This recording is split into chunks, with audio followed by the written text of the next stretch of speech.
Coming to today's match. So ఇవాళ GT versus Mumbai రెండు కూడా చాలా మంచి టీమ్స్. అండ్ అలాగే లాస్ట్ 5 మ్యాచెస్ రికార్డ్ మనం చూసుకున్నట్లయితే ముంబై కన్నా కూడా జీటీ ఇక్కడ స్ట్రాంగ్ గా కనిపిస్తుంది. 4 మ్యాచ్లు గెలిచింది. మరి ఇవాల్టి ఫైట్ ఏ విధంగా ఉందని మీరు ఎక్స్పెక్ట్ చేస్తున్నారు?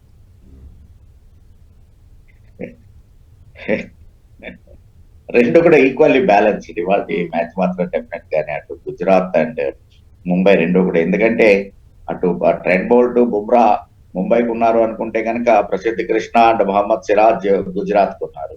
సో కాబట్టి ఆ రకంగా ఇద్దరు కూడా బౌలింగ్ యూనిట్. అలాగనే సాయి సుదర్శన్ అండ్ పైదీప్ శుభ్మన్ గిల్ గుజరాత్ కు ఉన్నారు అనుకుంటే, కాకపోతే ముంబైకి ఆ విషయంలో డెఫినెట్ గానే అటు రికల్టన్ విల్ జాక్స్ వెళ్ళిపోవడం అనేటువంటిది కొంచెం ముంబై హ్యాండిక్యాప్ అవుతుందేమో అనేటువంటిది. బట్ వాళ్ళకి అక్కడ అదృష్టం ఏంటంటే the man sky Suryakumar Yadav అద్భుతమైనటువంటి ఫామ్ లోకి రావడం. టోటల్ గానే ఈ ఎడిషన్ లోనే అసలు మినిమం 25 రన్స్ స్కోర్ చేసినటువంటి ఒకే ఒక్క batter put together all the franchises players ని చూస్తే కనుక.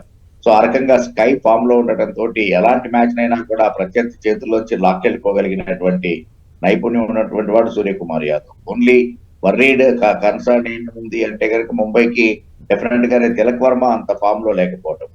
సో అది మినహాయిస్తే కనుక డెఫినెట్ గానే వీళ్ళకి Mumbai batting and even Gujarat batting రెండు కూడాను ఈక్వల్లీ బ్యాలెన్స్డ్ గానే కనబడుతుంది. అటు జోస్ బట్లర్ లేడు వాళ్ళకి గుజరాత్ కి. సో దాంతో అతని ప్లేస్ లో కుషాల్ మెంటిస్ వచ్చాడు. బట్ స్ట్రైట్ వే వస్తూ ఒక ఎలిమినేటర్ లో ఆడటం అనేటువంటిది డెఫినెట్ గా it is nothing but A నాక్అవుట్ punch. So నాక్అవుట్ game లో ఎంత మటుకు ఆడతాడు, ఆ ప్రెషర్ ని తట్టుకొని అనేటువంటి దాని మీద గుజరాత్ బ్యాటింగ్ లైన్ ఆధారపడుతుంది. ఇంకోటి మీరు గమనిస్తే కనుక గుజరాత్ టాప్ 3 మాత్రమే ఇంత మటుకు వాళ్ళకి మ్యాచ్ల్ని గెలిపించాయి. ఎప్పుడైతే టాప్ 3 ఫెయిల్ అయ్యారో ఆటోమేటిక్ గా మిగిలిన మిడిల్ ఆర్డర్ మీద ప్రెషర్ పడి వాళ్ళు ఓడిపోవడం అనేటువంటిది జరిగింది. వేరే ముంబై విషయానికి వచ్చేటప్పటికి ఇది కాకుండా అట్లీస్ట్ హార్దిక్ పాండ్యా దాకా బ్యాటింగ్ లైన్ అప్ ఉండటం, of course in between Will Jacks దాన్ని బ్యాలెన్సింగ్ చేశాడు ముంబైని.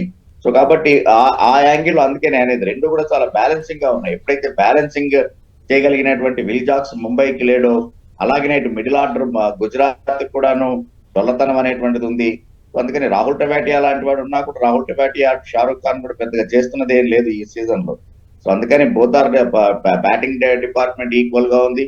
అలాగే బౌలింగ్ డిపార్ట్మెంట్ కూడా టాప్ 4 వరల్డ్ క్లాస్ బౌలర్లు. ప్రసిద్ధ్ కృష్ణ టెస్ట్ స్క్వాడ్ నుంచి పిలుపొందుకున్నాడు. ఆ ప్రదర్శనని బేస్ చేసుకుని Siraj of course well known, ఇప్పటికే ఎక్కువ డాట్ బాల్స్ వేసినటువంటి బౌలర్ ఈ సీజన్ లో అటు ఐపీఎల్ లో సిరాజ్.